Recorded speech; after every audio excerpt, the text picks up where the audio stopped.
مینار بناؤ گے 1 کروڑ کا، مینار بناؤ گے، گنبد بناؤ گے 50 لاکھ کا، مسجد بناؤ گے 3 کروڑ کی، اور امام لا کے رکھو گے 5000 کا، وہی ہوگا، وہی ہوگا نا؟ 5000 میں وہی آئے گا نا جس کو کچھ نہیں آتا۔ اگر تنخواہ بڑھانے کی بات ہوگی تو سب سے پہلے بخار آئے گا ٹرسٹیوں کو، متولیوں کو، مولانا اتنی کیسے بڑھائیں؟ کیوں بھائی؟ امام کے بچے کا دل نہیں ہے، امام کی بیوی کا دل نہیں ہے، جو اخراجات تمہارے وہ امام کے نہیں ہیں، اس لیے اب آپ کو اچھے امام نہیں مل رہے ہیں، کام چلاؤ سب معاملہ مل رہا ہے۔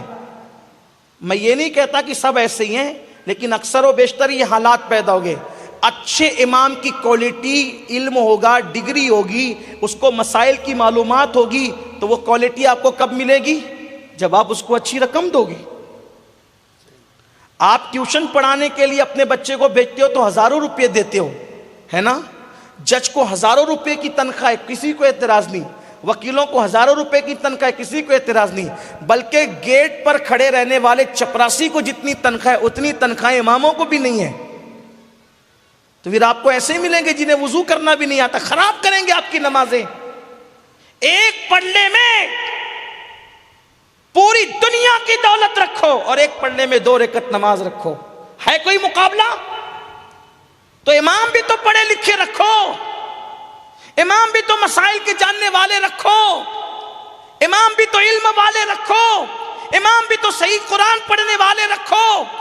آپ کیا سمجھتے ہو امام کا اثر مقتدیوں پہ پڑتا ہے؟ مقتدیوں پر اگر مقتدیوں کی نماز میں کمی ہو، امام کی برکت سے وہ دور کر دی جاتی ہیں، قبول کر لی جاتی ہیں، لیکن اگر امام کی نماز میں کمی ہو، مقتدیوں کی نماز چاہے جتنی اچھی ہو، امام کی کمی کی وجہ سے پوری جماعت کو رد کر دیا جاتا ہے۔ امام کا اثر مقتدیوں میں پڑتا ہے۔ آپ سمجھتے کیا ہو؟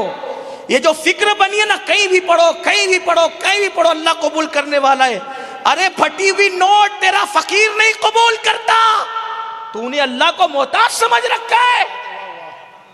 اگر تو پھٹی ہوئی نوٹ دے تو ایک بوڑھی خاتون جو بھکارن ہے، جو ایک بوڑھا بھکاری ہے، بچہ بھکاری ہے، کہتے تجھے عقل نہیں ہے، تو یہ ہمیں دھوکہ دے رہا ہے، واپس کر دیتے، منہ پہ پھینک دیتے، تیری بھیک نہیں چاہیے۔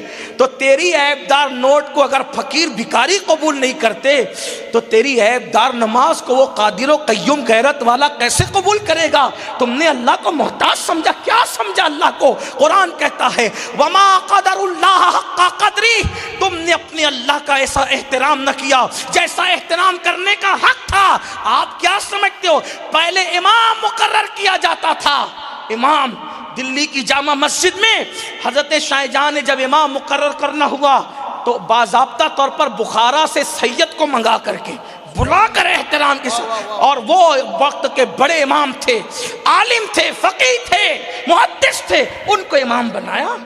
یعنی جو متقی ہوتا تھا، علم والا ہوتا تھا، جانچ کر دیکھ کر پرکھ کر رکھتے تھے، کیونکہ امام کا اثر مقتدیوں میں پڑتا ہے۔